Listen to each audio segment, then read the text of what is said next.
Welcome to Healing with Dr. Kousouli, where everyday people share their extraordinary experiences. Joining me is Kathryn Marenzi. Kathryn Marenzi, I've known her for a long time. She's been one of my beloved patients, and I've had the honor to have worked with her soul and her spine and her neurology. So thank you for taking the time out to let our viewers know more about your experience. What is it that makes you a believer? What makes each and every one of us a believer?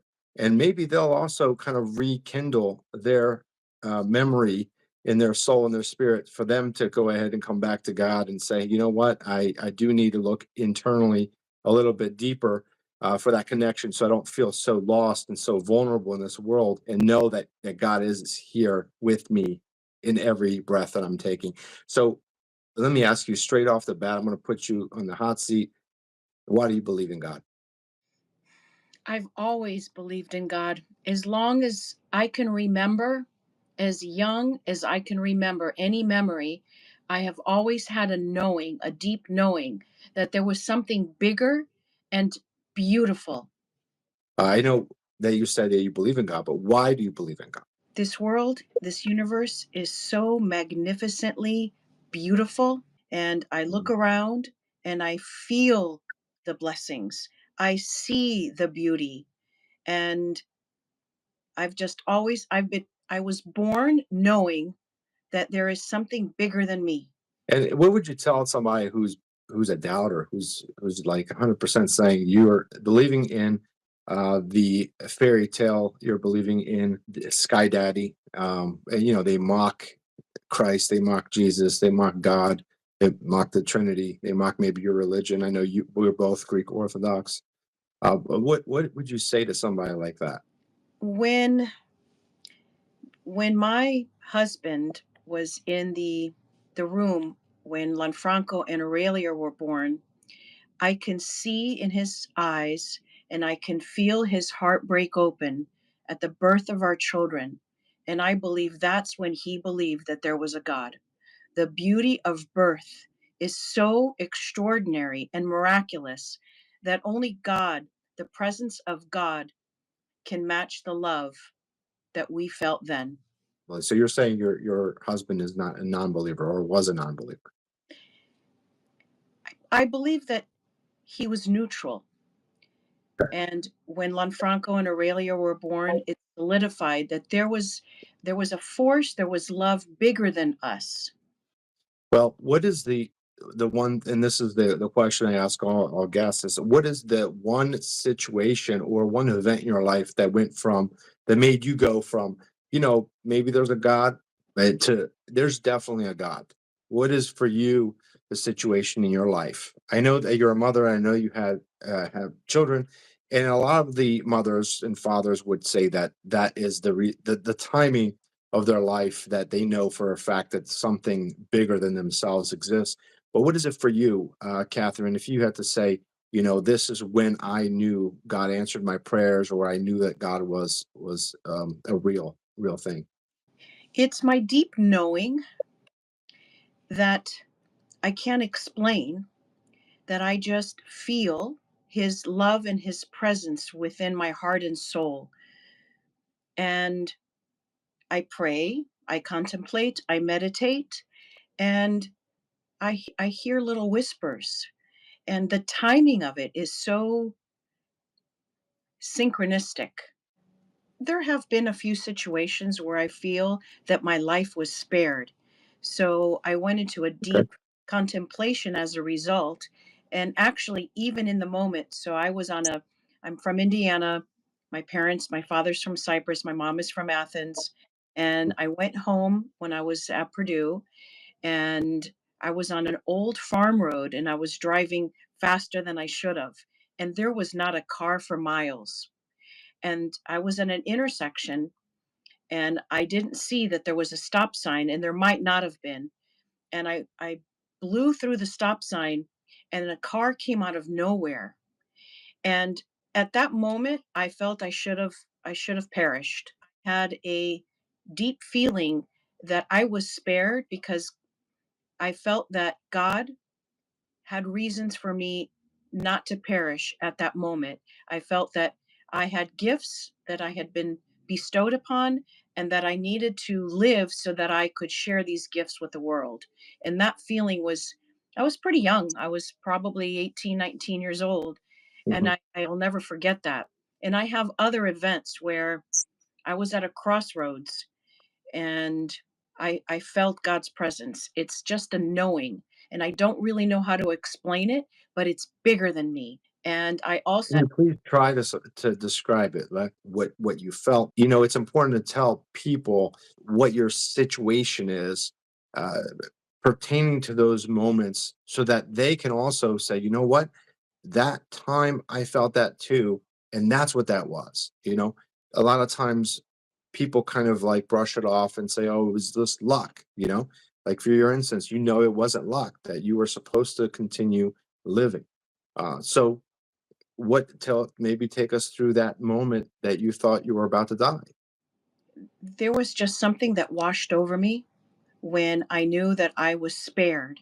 And I felt this, this deep r- release and this relief where, gosh, I probably should have not made it through this incident. There is that was a miracle. And I've had a few other miracles. I've had many miracles and many synchronicities in my life. And the timing of it is almost humorous. I feel that God has a sense of humor because Yeah, definitely. sometimes the answers to contemplations and prayers and questions are so immediate and so wild that there's no other explanation That's because true. I didn't I didn't project that thought. It was projected upon me. For example, I had a beautiful marriage. I have two beautiful children, but there was a moment where I was working, driving 3 hours a day, and I think that my nervous system was really shot and I was crying. And I remember there was a moment on my way to work where I felt that if I continue to have this elevated nervous system and crying, that I would be in my own way and that I could not receive the blessings from above, from God, unless I made changes. But that knowing, it didn't come from my consciousness. I feel like it was just placed in my heart, so much so that I had peace about what I needed to do in order to align my life to be in my true authenticity so that I can receive these blessings. And I feel that the gifts that I have been given, I would not be able to share them with myself, with my family or with the world if I was preoccupied with smaller issues and an elevated nervous system. So I took massive action and I never regretted it. But it was a spark. It was a knowing so deep that it had to be something other than me because I didn't think that. I prayed for something and then it just occurred. I thank God for all my blessings and I thank God for my sufferings because I believe that sufferings without meaning is just suffering. So when I place gratitude onto my sufferings, then I find that these are learnings and these are necessary to go deeper within my faith and to elevate my consciousness. I just ask to hear, to feel, to see, to know God's will. What is what is the very next step in my alignment so that I can fulfill God's will? Yeah. Because when I've done it my way, the outcome wasn't as grounded. And when I have truly surrendered and I allow God's grace to live through me, then my life is massively blessed. When you were working as a finance director for these different corporations, that stress that you were talking about, your nervous system was really stressed out. How did you cope with a lot of the things going on in your life? I know you were going through a split at the with your husband, and you had the children that you were caring for, and you had to also, you know, be a breadwinner. like you said, there's moments that you wanted to cry or scream. There's a And I lot of did. people. Yes. I There's a I lot of did. I cried, I screamed, I but I never doubted God. Mhm. I never doubted God because I believe that I put myself in these situations. I don't believe that there's any wrong decisions in life. I believe that there's either a decision that's aligned or there's a decision that I somehow unconsciously, subconsciously, or there was a knowing that I put myself in to learn the lessons. Otherwise, I feel that I will be presented with the same dynamics over and over again. And when I look back, Dr. Theo, I wonder how I made it. I really attribute it to my deep, deep faith. I just kept moving forward. And also I will tell you that having children watch me is also very humbling, as I Mhm. always want to be a good example.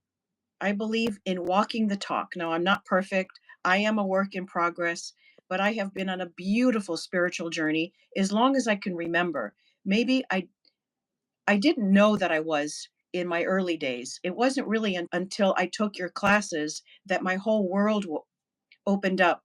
And you even know when you were doing muscle testing on my throat chakra, my Yeah. throat center, that it was not flowing. It was stagnant. So that was a pivotal moment. Down at the bottom, I just knew that there was something bigger and that my faith carried me through, and that I knew that my daughter and my son were looking, and who knows who else I may have touched a life or inspired. Yeah. So I've never given up. To this day, I look back and I wonder, the only way that I know that I have survived what I've survived is through the grace of God.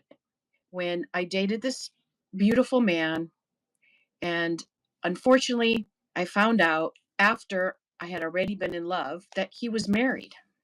Wow. Yeah. Oh, So really? I prayed so hard one night. I was on my knees because I said, "Dear Lord, either take away the feelings that I have of being in love with him or somehow remove me from the situation." And with that, What my happened? room turned white and cold, Wow. and just this ethereal white light. I didn't see glitter. It was more foamy, but it was Um, white, and mhm. and just it Okay, was what kind of white? What kind of white was it? it wasn't like a white screen. It was like clouds, but cool. So the room wasn't cool before this moment, but So there when was what you felt a coolness in the room, I like f- a I energy. felt a coolness. It was dimensional. It was not just Mhm, this. It wasn't like just you went into this one-dimensional white room. It was mhm, almost like this ethereal, bright, beautiful white light mm. clouds in my room. It Wow. was just right when I was praying. And I saw that as a sign that there is a God, that Mhm, that he's with me, and not to lose faith. And I didn't. I felt very aligned. I was I felt mm. really blessed. There's a lot of people who say that whole it's almost like that moment where spirit kind of like descends. Did you feel like that? Did you feel like Well, spirit it was descended? the timing was miraculous. I'd Mhm. never felt that before this prayer, and Yeah, I never felt it after, but it was in the depths of my despair that that happened. right. You were at the lowest of the low I at was that at the point. yes.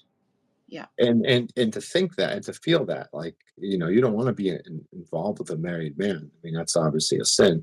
But that did you feel bad or guilt for the feelings you were feeling, or did you any actions that you've done? No, because up to that point I didn't know. Mhm. Yeah, okay. Alright. Yeah. You And know, when that's, and when I found out, you know, we just stayed friends for a long time. To this day, he's my friend. And there Okay. were reasons why we were meant to connect. And Right. yeah, so there's always like another side to it. And it's up to us to have the depth of faith to see that there could be other reasons. Most of my life I think I've been hiding in plain sight until Mhm. I went to Burning Man And when Burning Man got a lot of energies over there. yes, but I will tell you that last year I remember standing in my camp talking about God. God is everywhere. He could be a Burning Man. Yeah, he could be. And He's yeah, everywhere. That's for sure. so you never know where you're going to be to inspire a soul if I can touch one life. And the the synchronicities that occurred there were so miraculous Right. that I Right. did feel God's presence there as well. Yeah, Uh, as long as you pray and you ask and you bring in Christ, you're going to be okay. You could step in. You could step into the bowels of hell. You'll be fine. yes. So, quick Which a lot of story. people would say Burning Man is exactly that. Well, I didn't see the debauchery. I'm sure there's a lot of knuckleheads there, but Yeah. I didn't witness it. My story of Hidden in Plain Sight is about when you come from courage in a moment at a crossroads and you come from courage, this helps you align your life in authenticity. And when you are truly in authenticity and God's grace, and you're again in presence and you get out of your own way, Mhm. that's when the synchronicities reveal themselves. This is confirmation that you're on the right path, that you're doing the right things, that you're sharing your heart, that you're walking in faith, that you're walking the talk. So, my then boyfriend takes me to the airport. I flew to Burning Man last year, and I share with him that I really wish that he was coming with me because when I feel bliss and joy and happiness, I want to share it with him. I want to share it with the world. When Right. I've traveled alone and I see beautiful sunsets, I'm happy, but at the same time I'm looking forward to sharing these beautiful aspects of life with a Mhm. partner. Right. So I told him, "Gosh, I wish you were coming with me." And his heart broke open. I could feel his heart broke open, and he said he loved me for the first time. Oh, wow. So that was a beautiful moment. And then I proceeded to tell him, "Gosh, please don't be jealous, but my other boyfriend is going to be at Burning Man, Robert Edward Grant." Now, he doesn't know he's my boyfriend, but it was, kind of a joke, kind of Yeah. half a joke. So I get to Burning Man. I found out that he was giving three speeches. So I went to all three, trying to think of what I was going to wear and how I was going to be my most authentic Kathryn. So I stepped into my power. I stepped into my courage. I made an intention of what to wear so that I was memorable, so that he could see the authentic Kathryn. I decided to be my true self. So you took it So off. that's how I met Robert Edward Grant. Just like this. It was my most courageous moment of my life. When you take action with courage and then you align your life, there's serendipity, which leads to revealing the synchronicities in your life. And this is what I have felt ever since then. The synchronicities keep coming. They're all around me Right. constantly. They're always, yes. They're always there. And now that I'm present and in my authenticity and I'm not hiding anymore, my life has so many moments of joy and bliss that almost I don't know how to handle it. Very happy Oh, that you say that. And yeah. that you recognize that. That's really beautiful. And this is what I am doing. I'm imparting this message to others that you don't have to suffer, that there is a point that it's unnecessary. You just have to forgive yourself, love yourself.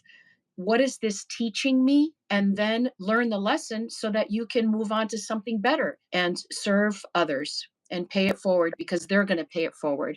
And then what one inspiration can become 144,000. So this is what I'm doing with my retreats and with my one-on-one coaching and with my couples coaching. Good. And As I'm looking at myself, I hope you don't mind. I'm just going to go back to hiding in plain sight. Kathryn, that's what we love about you, you know? That's basically it, you know? You're just full of surprises. I've been told. There's also a lot of paradoxes in my life. And the irony is this is the hair I've always wanted. This is the hair I would go to the salon and pay hundreds of dollars to get to. So it's just, life is funny. And when I was little, I used to come home from school and I would cry to my mother and I would say, "Mommy, we're too much Greek." And she would say, "What do you mean, Katerina?" "I have too much hair." So be careful what you wish for. Now, the reason why you don't have hair is because of Oh, I have alopecia. I should probably say that. Alopecia universalis yeah, but I have no hair anywhere. I mean, the whole body. And that's genetic. You had a no, genetic no, no, no. It just happened. it just happened. However, the wig saved my life, and the wig was instrumental in my having my 2 children and having my marriage. So I was at a gas station. It was 8:30 at night, close to my home, and I was putting air in my tires, and this man comes up to me and he corners me. I couldn't get out. And he said, "Do you want me to help you?" So I had no choice but to say yes. And I realized that while he was putting air in my tires, the PSI was worse. He was not equalizing it, and it was way worse than what I was doing. And then all of Mm. a sudden, I had this feeling like this is not right. And just as I had this feeling, he grabbed me by the hair and grabbed my cross and my dress and my green beaded necklace and pulls it, yanks my cross off, and pulls my wig off, and I fall to the ground, and the surprise was on him, and he ran. Yeah, and then Oh the my god. paramedics yeah, the paramedics came, and I'm a mess. I'm hysterical. I'm screaming. I'm standing in the middle or the side of the gas station. "Help Oh me, my help god. me." So You're then right. It saved your life. it saved my it could have possibly saved my life, and he went scurrying in the alley, and then Wow. I'm still crying. I'm in the ambulance, and I see a DOS screen, this old-fashioned blue DOS screen, and it Yeah. says, "Woman in her late 30s." And with that, I stopped crying because I can't cry while I laugh. Wow. Yeah. Wow. So I never Thank God told you that you're story. thank God you're all right. Yeah, I Yeah, never knew that. yeah. Well, how The would you what would you recommend for other people, the things that you've done to be able to have them kind of get back to being neutral and not being in such despair? I start with forgiving myself and doing my best. Again, it's not easy, not judging others, as I believe, as it says in the Bible, they know not what they do. So I try to give and grace for myself, forgiveness of myself. And then when I do, then I have more self love. And when I'm in the present moment, that is when I'm able to discern the messages that God, the universe, has. When I do speak to people that believe that there might be something bigger than them, but maybe they don't believe in God, I don't judge them. I let them know this is how I feel, but I also share the same concept and dynamic with them to be present in the moment because there are messages that come when we are aware, when we are in the now, like you and I are. And when we are, that's when we can perhaps perceive chills. I feel that when you get chills, that's a message. I also believe that's aligning our energy centers. When we're in the present moment, when we forgive, we don't judge, we love, then it also aligns our centers, that we have more flow. I walk barefoot a lot. I love grounding. I I'm aware of light and flow. It's really important. And when I am in that space and I really ground myself, then I can feel God's presence. I can feel the love and the light so that I can possibly guide people and coach people to their transformation, to their aha moment. But And you what can't do that unless you've been through it yourself, and I can say that you have been through it yourself, and I've been there to see you get through it, you sure have. so that was you've done a lot of Thank you. work on yourself, which I have to applaud, and I hope more people could do that because if they're not moving forward, they're just basically staying in the hamster wheel. And unfortunately, but you have, and I definitely commend all my students and all my patients and clients, everybody. Wow, and look at you now. You and also several that come to mind right now that you were in your class have changed their lives through the teachings and through the work, and now you're helping other people, which is wow, wow. Thank you. Congratulations. I Yeah, you came a long way. Please tell me more about why you decided to do that and I how you decided to do that. I I'm so receive I receive that. Thank you, Dr. Theo. Well, I put myself in situations where I suffered greatly, and I somehow I I accepted that it wasn't done to me, it was done for me, but I believe that it was me. I made the decision to put myself in these situations as I suffered, and I learned that it's not I'm not a victim. right. I made something good out of something bad. My goal, I will be so fulfilled, and I am fulfilled when I'm able to support my friends, my colleagues, my family, when they are decisive, they have an open mind and open heart, and they're ready to do the work. My ideal client is me 3 to 5 years ago. Mhm. I wish that I had more tools back then. I'm grateful for you, but the tools that I have in my spiritual tool belt is what I'm sharing with others. I want to catch them as they're falling down. They don't have to suffer anymore. Is there anything else in closing that you would like to say about your connection with God and the transformational process between how you come to knowing God and what could you leave maybe the viewer as a tidbit or a little bit of loving advice? That love is the answer, Mhm. that God is love, Right. and believe in yourself, love yourself. If you fall, there's an expression, I believe it's a Japanese expression, fall down 7, get up 8. That Mhm. if you falter, if you fail, if you make a mistake, that's actually not a bad thing at all. That is teaching you. It's better to fall than to never try at all. And to study. Read the Bible, go to church. In fact, I'm bringing one of my clients. He's not sure what he believes, and I asked him if he would like to come to St. Sophia Cathedral this Sunday, and I was really surprised when he said yes. So, Beautiful. Beautiful. yes, I don't lead with that in my spiritual practice because I want to have I enjoy all kinds of people with all sorts of faiths Right. because I Give really do give believe. them give them the open, as Christ freely gave and freely invited. So he didn't make anybody do anything they didn't want to. So that's correct. That's very good of you to open up with loving arms, just like Christ did. Thank you, Dr. Theo. And I want to leave with just letting you know that at this very moment, I have never felt more free and joyful and grateful in all my life. It only is getting better. God bless, Kathryn. Great, great, great. That's awesome. That's Thank you, awesome. Dr. Theo. Thank you for being part of my life, you and your wife and your family. I love you all. We love you too, Kathryn. Thank you so much for sharing everything. Please tell everybody where they can find you, if you have a website, and, and let them know.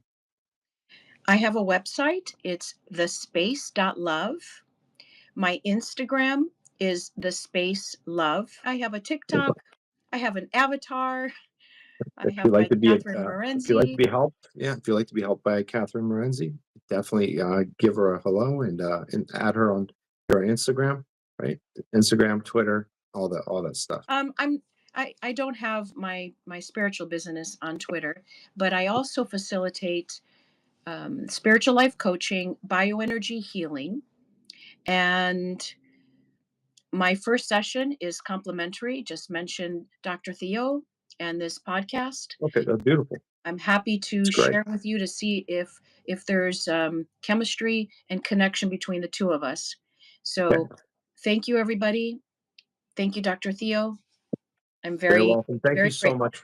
Thank you for being on the podcast. Thank you for sharing your wisdom and insight. If you have any questions for Kathryn, leave them down below or just reach out to her. Thank you so much for viewing, and watch out for this podcast because we're going to have a lot of believers and a lot of miracles and stories to be told. So if you haven't subscribed already, go ahead and follow, subscribe, like, ring the ding and ding bell, whatever the heck they do these days. I'll be honest with you, technology is going really fast. Thank you so much for viewing, and My pleasure.